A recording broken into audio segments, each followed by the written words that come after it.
Magandang araw po sa ating lahat mga kaibigan. Kung kayo po ay nakalimutan po ang password sa inyong Gmail, ito po tuturo po natin. Kasi ako dati, lagi ako namang problema sa aking Gmail account kasi nakalimutan ko yung password, hindi mo na maalala. Pinag-aralan ko sa cellphone hanggang sa matutunan ko na ganito pala. Nare-recover po natin kahit anong Gmail natin ngayon, basta nandyan, recover po yan. Ganito lang pong gagawin natin. Maliwanag po ito natin pagtuturo.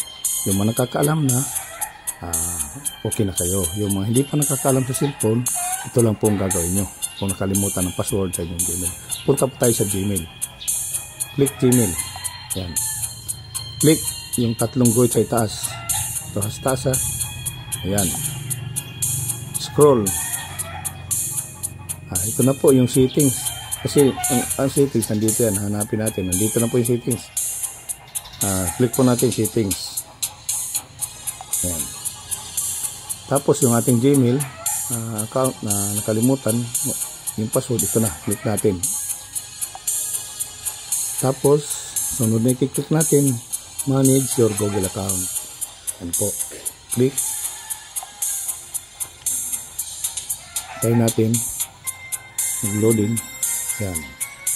Sunod na i-click natin personal info. Maliwanag po. Ayan. Tingnan po sa taas. Personal info. Click. Tapos scroll natin pataas. Hanapin po natin yung password. Yan. Yan. Nakita natin yung password. Click din natin yung password. Tandaan lagi maigi. Panoorin lang po ito balik-balik. Yung mga hindi pa po nakakalam, nakalimot ng ating password. Ito lang po. Password. Ayan. Yun. Nagbigay na agad. Nakalimutan mo. Siyempre ang i-click mo yung forgot password. Ayan. Ayan. Nagbigay na agad siya ng new password. Ngayon, type po tayo ng ating password dyan. Bago. Bago na po ha. Ayan. Kailangan big letter. Bahala na kayo kung anong gusto nyong ilagay. Basta tandaan lamang. At hindi na po problema kasi po forgot mo lang. Diba? Pag nag-forgot ka, ayan pong lalabas. Ayan. Ako, ang gagawin ko, password ito. W-E-R-T-E 1 to 4 tulong 4. Ayan, susyo ko susyo password. Ayan WERTY 1 to tapos tulong 4. Yan po, i-confirm mo ngayon sa ibaba. Confirm. Ayan, type mo rin yon, big letter din kasi papares mo sa taas. WERTE 1 to tapos 3 4. 1 2 3 3 4 sure password parehas, di ba? Yan, okay na po yan. Sorry. Click natin yung change password. Yes, password was changed. Yan. Tingnan natin ano maging resulta. Tingnan natin. Antay natin kasi loading. Ayan, password changed successfully. Okay na.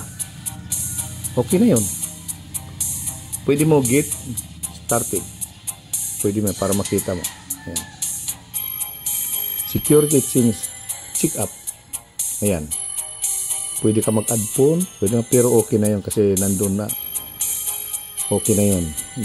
Back na tayo. Ayan. Tingnan natin kung ma-open natin yung bagong password na linagay natin. Balik. Back. Back. Back. Yan ha. Tingnan natin. Punta ulit tayo sa Gmail. Yan, Gmail. Tapos 3 guhit sa taas. Kasi naibalik na. Ayan po, settings. Kasi, ayan scroll po lang pataas. Yan ang settings. Click settings. Tapos ang password na ang kalimutan natin password, click ulit, manage your Google account. Yan. Tapos personal info, scroll, hanapin yung password. Nasaan yung password? Ayun, naglampas ang password. Ito, yung password. Click uli. Tapos, tingnan natin kung yung password ay okay na. Yan, enter password. Yung ginawa natin password ngayon. Big letter WERTE 1 2 tapos 4 ba yun? Ito. Tingnan natin kung mag-okay siya. Next. Okay yung password natin na ginawa. Kaya yung lang gagawin natin. Okay na. Okay na yun. Hindi na natin pipindutin ulit yung change kasi yun na yung password. Kasi kung hindi okay yung password, wala yan. Pupula yan dyan. Yun lang po mga kaibigan. At pakiusap lang, subscribe lang po tayo sa aking YouTube channel, Cap Samar TV. Maraming salamat po sa inyo.